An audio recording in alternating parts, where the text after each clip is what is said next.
You are listening to Amplify Your Success Podcast, episode 240. And today, let's talk about how to build your business using the expert profit formula. You ready for this? Let's get started. Welcome to the Amplify Your Success Podcast. Get ready to ramp up your revenue, amplify your impact, and make your mark in the world. This is the show for experts, thought leaders, and service professionals who want to shatter their limits and achieve that next level. You're going to find out from other experts and influencers how they made it. Now, let's get amplified. Hey there, inspired entrepreneurs and business leaders. It's your host, Melanie Benson, Authority Amplifier for expert-based business owners. And today, we're going to talk about how to build your business as an expert. And I've invited a friend of mine who is just killing it in his speaking business, his marketing, his presence, his visibility, his authority. All of it is really working. So I want him to share with you what he's doing that's making it work so well. And one of the things that our guest today is a pro at is he's really understood the positioning and how to create irresistible offers that are based on his business superpower.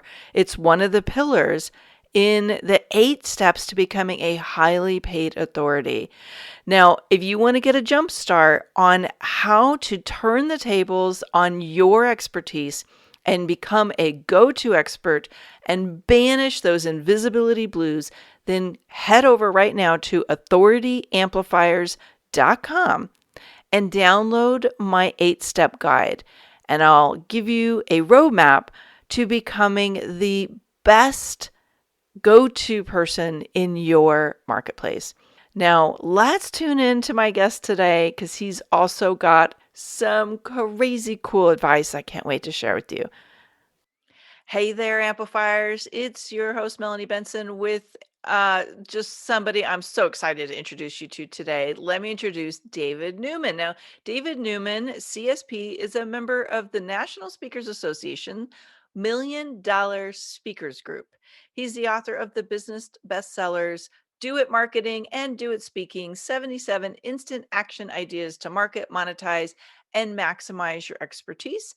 David is also the creator of the Expert Profit Formula Mentoring Program, where he helps thought leaders market their smarts and make a bigger dent in the universe. David, I'm so excited to talk with you today. Melanie, it's great to be here. Well, from one expert to the other, I'm always excited when we get to talk about how to make more profit in our business, but it's such a elusive concept for so many people, and certainly not something that's easy to attain. I'm sure that you would agree with that. Well, it's funny. I want to just rant on that for a quick second. If you and I were opening a restaurant or a yarn store or any other kind of business, other than a thought leadership business, consulting, coaching, business selling our expertise. When a restaurant opens, on day 1, they expect to make money. On day 2, they expect to make money. No one says, well, I'm new in the restaurant business. I guess it's okay if we don't sell anything today. I guess it's okay if we don't sell anything this week. I guess it's okay if no one comes into the restaurant this month. After 1 or 2 days of no sales, they would be losing their minds. They'd be like, oh my God, what happened? Did our website break? Is our sign out front dark? Where are all the people? For some reason, in the expert business that you and I are in, people think it's okay not to make sales and not to make money. Now, I know that you teach and preach that that's craziness. I teach and preach that that's craziness, but we are fighting an uphill battle, my friend. Yeah. Oh my gosh. And what a time to become aware of this when we just went through the pandemic and all these poor restaurants that closed, right? Because they weren't making any Yes. money. And yet, you're right. Somehow, the people who have these consulting, coaching, training, product businesses, they can seemingly go forever without making money. And I think it's an epidemic, actually. I think it's a big problem we have to face. Well, and what I tell people is that it's okay to have a $0 day. I mean, one of our mantras is you want to put fresh targets on your radar daily. It's okay if you have a $0 day. It's okay if you have a $0 week. Believe it or not, Melanie, I even think it's okay if you have a $0 month, because sometimes that happens. It even happens to me, and we're running a 7-figure plus business. What's not okay is being okay with it. What's not okay is saying, well, I guess that's how it's supposed to work. So if we have a $0 day, or God forbid, a $0 week, we get into massive intelligent action. We say, okay, something's not working, something's not connecting, some piece of this is broken. We got to fix it. We got to pivot it. We got to innovate it. We got to listen to our customers more closely. We got to figure out what they want to buy so that we can help them and so that we can monetize our expertise. We don't sit on our hands and go, entrepreneurship is hard. Melanie, being in business for yourself, I don't know if you know this can be hard. And we don't complain and we don't whine. We get into massive intelligent action. There's too many people being okay with doing okay. And there's too many people being okay with a $0 sales day or sales week or sales month. The moment that they stop being okay with it, things will start to change. Preach, my friend, preach. I mean, it's like I'm in business 21 years this year. It's definitely had some lean months at times. I don't think there was ever a month where I made zero, but we don't want to be okay with it because that's complacency, and it's Exactly. not going to lift the industry up as a whole if we're making that the norm. So let's dig into this. First of all, let's just get a little context. You've been on a professional journey for quite some time, like I have. Tell us a little bit about how you got where you are today, where you're able to have this kind of expertise that you bring to your clients. Sure. Well, it's funny. I had a 10-year corporate career before going out as an entrepreneur. So I was on the inside, as they say. It sounds like we're in prison. But on the inside, I was a corporate consultant and a corporate trainer working for some big management consulting and some big technology companies. Started out my business in January of 2002, made every mistake in the book. I mean, I made the good ones twice. I fell into every manhole cover, hit every brick wall, hit every dead end. I had no niche. I had no target market. I had no specialization. Melanie, I was in the business of any project, anywhere, anytime, for any fee.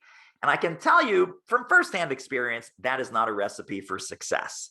So it took me about 3 years, literally 3 years, from 2002 to 2005 to get my head screwed on straight. Then I finally started realizing, well, wait a minute. I need to become more of a specialist and less of a generalist. I need to be more proactive with my sales and less reactive with my sales. And I need to start figuring out some revenue acceleration strategies and, as you say, some amplifiers in my business. Otherwise, I'm just going to be in the trading hours for dollars business. And when I started doing that, it was about 2 or 3 years. And by the way, I hired coaches. I hired mentors. I invested. This is one of the big things that I regret. The first 3-4 years of my business, I wasn't willing to part with a dime. I shudder to think now that, because we invest a lot of money in coaching and consulting and smart mentors like you, Melanie, people that can really light the path, shorten the path, and accelerate the speed that we get to an outcome that we already know that we want. When I was, on my own trying to figure this out, lost in the wilderness, I wasn't willing to spend a dime, and that held me back in such significant ways. So anyway, now that we finally figured this out, we started doing some one-on-one coaching. We started doing some training and mentoring programs. We then started to systematize that with online courses. We then started to put some fuel on the fire with some pay-per-click advertising back in 2014. We then started doing some evergreen marketing. We hired a fantastic team. And I turn around now, and there's 9 people that work here. And people say, wow, you've got a team of 9 people. That's amazing. I turn around and I'm like, I have no idea where they came from. They all came one at a time, and they're all awesome and they're all amazing, but no one does anything great alone. So whether that is you looking to hire a fantastic mentor, whether that is you looking to hire your first part-time VA to take some of the menial tasks and some of the grunt work off your plate, I'm telling you, my friends, if you don't invest, you will never get ahead. I love that you brought that up. I'm getting a video ready to deliver on that message right now because there's the free economy that is like I think contributing to this lack of profits. Let's talk about your background in marketing. And I know you've brought so much of that into your books, both of them fantastic books. But what do you think are some of the insights from those books that someone might be surprised about marketing? Thank you for that kind compliment, by the way. You're welcome. I think one of the surprising things is you can actually do less marketing and get better results. I think one thing that a lot of, I don't know, you teach this and preach this a lot. I end up teaching and preaching this a lot. Everyone is in this vortex of conflicted advice when it comes to marketing. And we think that we have to do everything. We have to be blogging and tweeting and Instagram and Facebook and YouTube and challenges and webinars and videos and live streams. That the people that are exhausting themselves with 100 different marketing jobs, A, you're never going to get good at any of them. And B, people don't know what you stand for. They don't know where to expect you to show up. And this whole concept of you got to be everywhere all the time, that is the stupidest idea I've ever heard. Now, I will tell you that sometimes people say to me, David, man, I see you everywhere, dude. You're in my email inbox. You're in my Facebook feed. I'm getting this on video. And I said, well, I'm not everywhere. I am everywhere that you are. And it's the old Visa commercial about everywhere you want to be.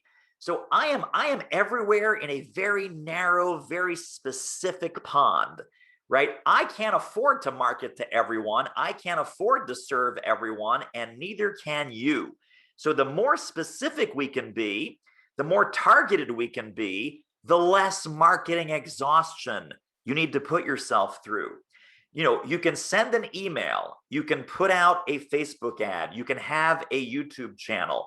If everything is integrated, and if you're fishing where the fish are, meaning your specific fish, right? Not all the fish, but your specific fish, you will literally do less marketing and you can double or triple your business in the next 3 to 6 months because you've turned off the marketing monkey work and the vortex of conflicted advice. And you're only doing marketing that is going to stick and that is going to work. God, that's great advice. And I think people would definitely find that not the common advice to be specific. And I love that line of I'm not everywhere, I'm everywhere you are, because that's a big distinction. Right. And so what are you finding is the best place for you to be focused in your marketing efforts these days?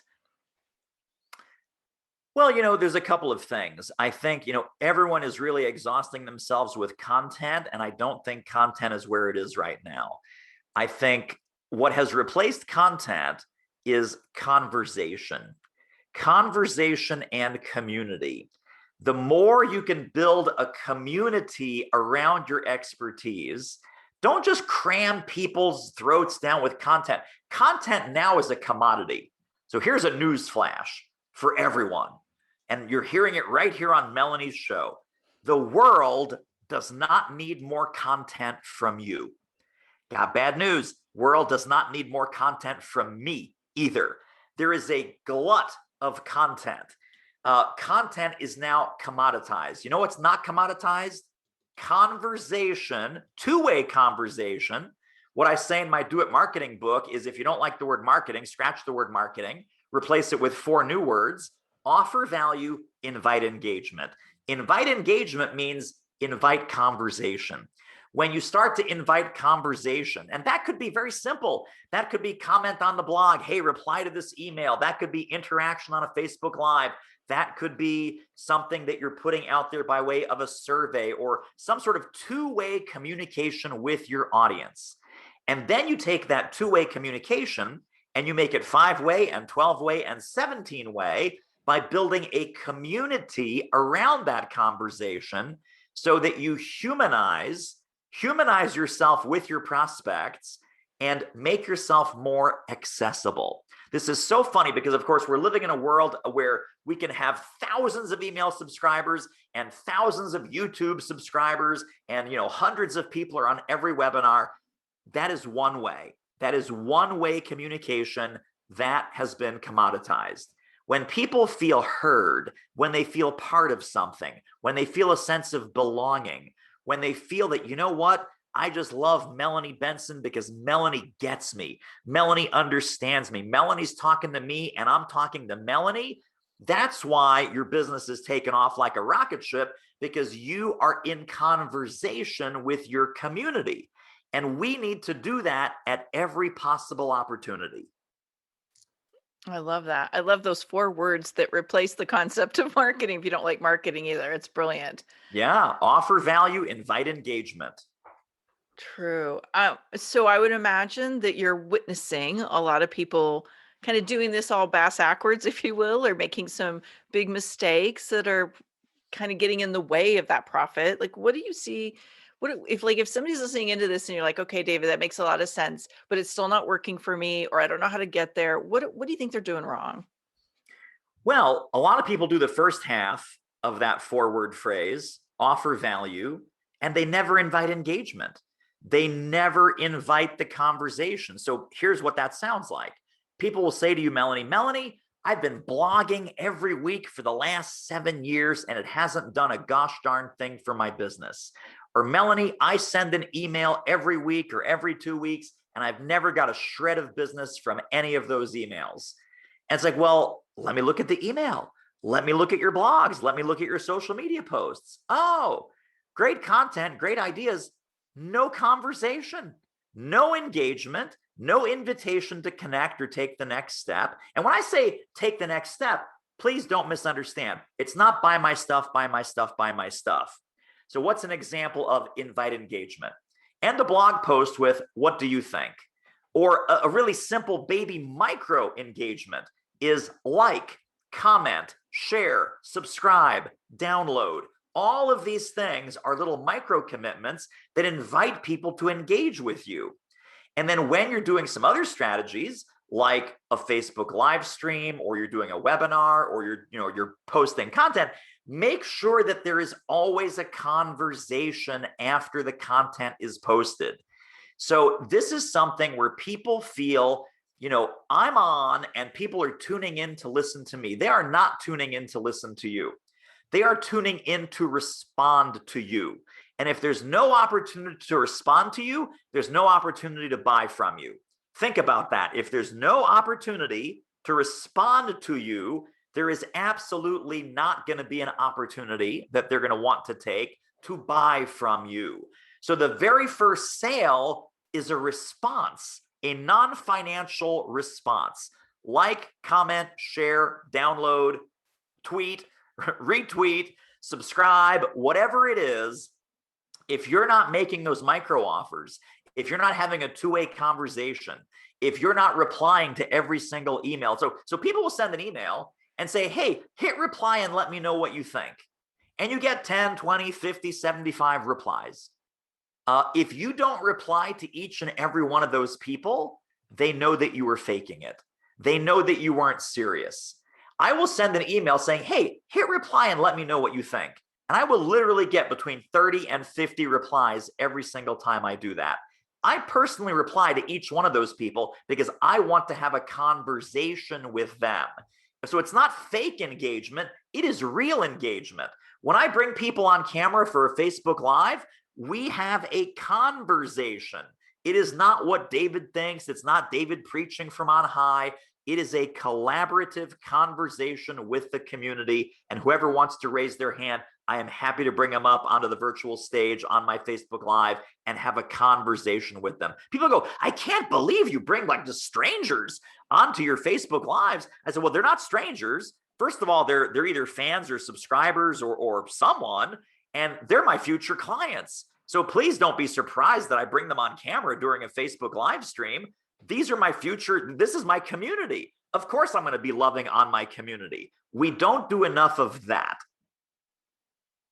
I was thinking about what you're saying right here. And a lot of people they tell me that their podcasts aren't working for them. Like they've been podcasting for 2 years and they've never made a dime or they've never gotten a client. And I'm thinking this is a big part of why is those podcasts are another example of a one-way communication.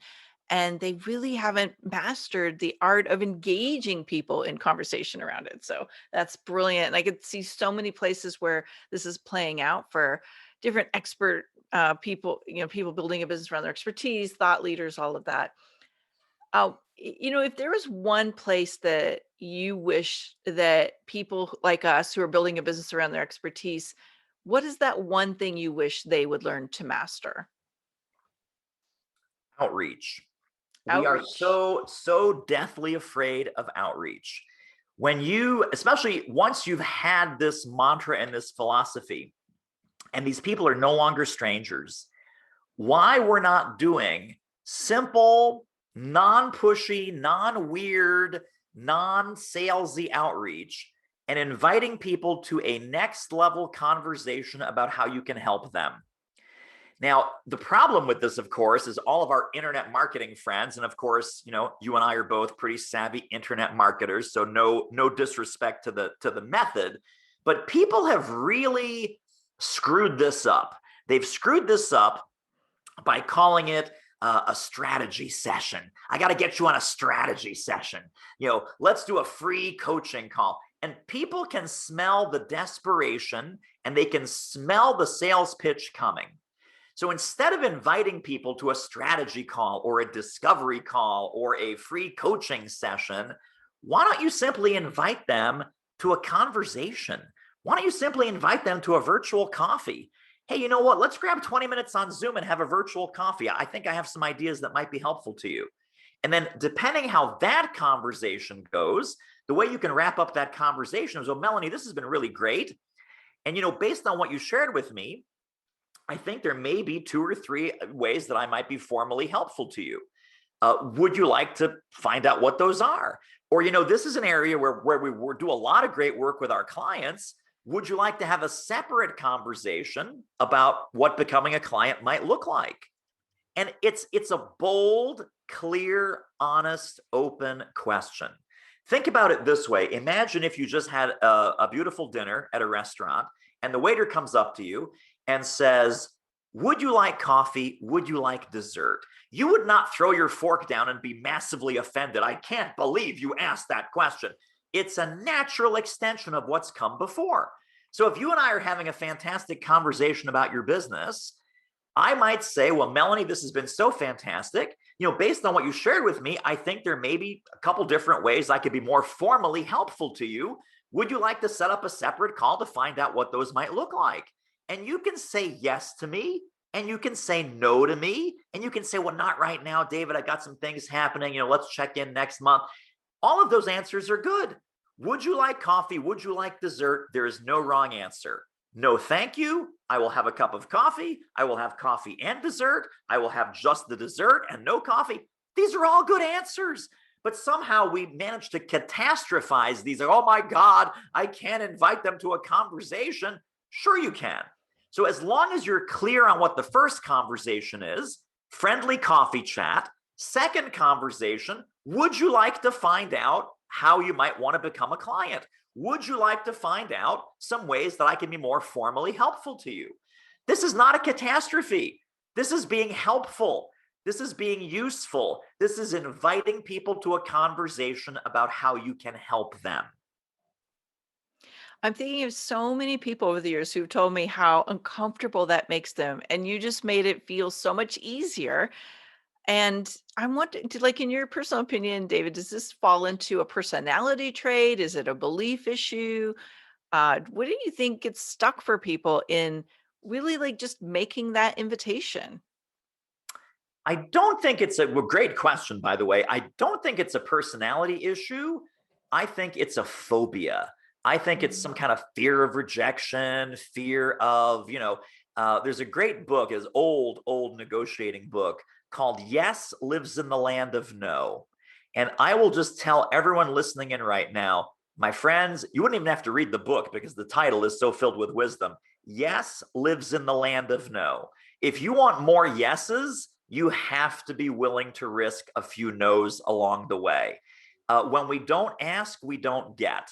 One of the things that I always tell my clients over and over and over again, it's a simple mantra. It works with personal relationships, business relationships, everything. The way to vastly increase the number of times that you get what you want is to ask. If you don't ask, you don't get. Yeah, well said. Well said.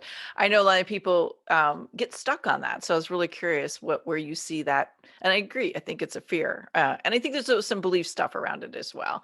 Yes. So we understand we need to be more engaged. There's so much opportunity when we deepen that connection and conversation, and it's not just a one-way marketing transmission, if you will. We're looking at this clarity that we need to master the outreach and get confident with inviting people into the conversation of how you can help them solve their problems. We're talking today about the expert profit formula. Is there anything else that we should know as experts, as people who have a service or a product or an offering that would really help us become more profitable? Yes. So, part of the expert profit formula is number one, clarity, right? Clarity, messaging, making some of these foundational decisions. What problems do you solve? What people do you serve? Mastering the outreach conversation, understanding that everything is about building a conversation and then building a community around these conversations that you're sparking around your expertise. So all of these building blocks and all of these levers, if you will, if you master them, if you master a few, you will do better. If you master most of them or all of them, I think your business can be totally transformed. But I do think there is one more piece to the expert profit formula buffet, which is action. Action eliminates fear. So a lot of people are thinking about, well, should I build a program around this? Should I build an online course? Should my coaching program be in this direction or in that direction? And they're thinking that by analyzing the situation in their heads, sitting in their office, one day the clouds will part and they will get clarity. You will never get clarity sitting by yourself in isolation in your office. So what do I mean by action eliminates fear? Action eliminates fear because when you get into action, you start having conversations with people, you start to validate what you're offering. You start to collect data. So when you have a conversation, the result of a conversation is a data point or multiple data points. Once you start to gather the data, then you can make bigger, better decisions, not based on guessing, not based on hoping, not based on fear or pessimism or optimism or hope or anything else, but based on actual data. So the worst thing that we can do is the opposite of action, which is hesitation. Hesitation, analysis paralysis, call it what you want. You will never get actionable data by sitting alone in your office, staring at the computer screen, saying, oh my goodness, what should I do? The only way to find out, oh my goodness, what should I do? What should I offer? What should I say? What should I send? What should my program be? What's the next level program that I should be creating?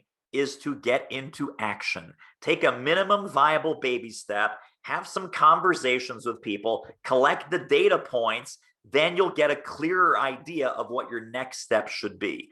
So you don't need to see the top of the staircase to take the first few steps. People that wait until the entire stairway is illuminated are always going to get left behind. We are in a game of iteration. Entrepreneurship, especially in our business of trusted advisor thought leadership, is always an iteration game, right? We get some data, we modify, we test, we get more data, we modify, we test, we improve, we validate, we benchmark, we sell, right? Here's by the way, people go, I'm not sure if my program is going to sell. You know what I tell them? Go out and get 3 paying clients. If you can get 3 paying clients, I will tell you that program is going to sell. If you cannot get 3 paying clients, we have some other problems that we need to fix. So this is what I mean about action eliminates fear. No matter what your decision is, It could be about strategy. It could be about financial. It could be about customers. It could be about your buyer persona. It could be about your offers. Please get into action, and that will unlock the profits in your business faster than anything else. Hesitation is death. So true. So true. Yeah, because like you said, the action is going to give you information. And I don't know if you found this, David, but like I can plan to my heart's content. There's about 20% I can never figure it out till I'm into the middle of it. And somewhere along the line I started calling it the 80% plan. It's like you got to start getting it into motion to figure out how the whole thing's going to work. Exactly. Exactly right. So I know you have this great manifesto, and I would love it if you would share it with our audience because I think it's such a great way for people to kind of pull all these pieces together we've been talking about today. Would you mind sharing with them what it is and how they can get it? Absolutely. So it's called the Do It Marketing Manifesto, and it's actually a perfect companion to this episode because it's 1/3 marketing, 1/3 sales, and 1/3 revenue acceleration mindset. And folks can grab it at doitmarketing.com/manifesto. It's got lists, it's got thought-provoking questions, it's got some self-assessment in there. It's nicely designed. It's big, bold. It's fun to go through. And again, it's at doitmarketing.com/manifesto. Brilliant. David, I always like to kind of get a little bit personal as we wrap up because what you've shared is so brilliant. I know it's going to put some light bulbs on for a lot of our Amplify community. But I think it's always helpful if people understand what's worked for you, like really like dialing in what the experts, what the gurus, the people that we follow are doing right. I'm a big believer that sometimes we got to take big, bold action to shake things up. Has there been a time where you had to do something scary big to be able to shift the paradigm you're in or like really up your game to get where you are today? Well, thanks to the pandemic, I have a new answer to this because and I'm sure people have a lot of great pandemic pivot stories. We had a $100,000 a month business go down to zero in March of 2020. And between March of 2020 and June of 2020, we completely retooled absolutely every program, every piece of marketing, every coaching program, every mentoring program that we had. And we rebooted everything. We got it back to 6 figures a month. And by the end of 2020, we had a banner year, breakthrough year revenue wise, even though our business was completely wiped out. And I mean, like wiped out in March. And we just rebuilt and reconfigured and re strategized. And we listened to the marketplace. So the lesson, if anything, is stop focusing on what you want to sell and really focus, double down on what your prospects want and need to buy. Mm. Oh, congratulations, by the way, because I know that probably took a lot of work and not an easy feat to retool everything, but well done. Big high fives Thank to you. you. Thank you. Thank you. And the last question I want to ask you is if there's one piece of wisdom you know now that you wish you would have known in the first year of your business, what would it be? Mentoring pays, it does not cost. The more you invest with the right mentor at the right stage, underline the right stage of your business, it will leapfrog you miles and miles ahead. No one does anything great alone. Melanie didn't, I didn't, none of our clients do, none of my friends. If you say, what was the pivotal thing? It was a mentor, it was a coach, it was some teacher that they had that they could stand on the shoulders of and say, okay, now I know what to do. Now I can see the future that I want. So I just wish in my first year I had invested more in mentoring. I love that you said that. I think it is a huge paradigm shifter to recognize that investing in your mentors, when you're investing in the right mentor, like you said, for your stage, you're going to leap forward. And I see people hold themselves back out of a fear of will it work for me instead of like, this is how we get there. Right. So I think the more we share that message with people, the more confidence it gives them, like, oh yeah, this is a powerful thing to do. And I highly recommend, as you're listening into this, get David's manifesto. If he's doing a webinar or a masterclass or trainings, jump on it. He is such a master at this marketing and sales. And I've learned a lot from him as we've become more friends over the last few years. Again, doitmarketing.com/manifesto. David, thank you so much for joining us today and sharing your great tips and insights. Melanie, so great to be here. Thanks for having me. Thanks for tuning in today, Amplifier. Be sure to join us right now in the Amplify Your Authority community at authorityamplifiers.com, and I'll share my 7 proven tips to be a highly paid expert that stands out in a crowded market. Plus, we're going to keep this conversation going, and I want to hear from you how you're going to amplify your authority and make a greater impact. Before you go, please take a minute to give our show and our guests some love over on your favorite podcasting platform. Subscribe, rate, and review. Leave your full name, and I'll spotlight you and your authority on social media.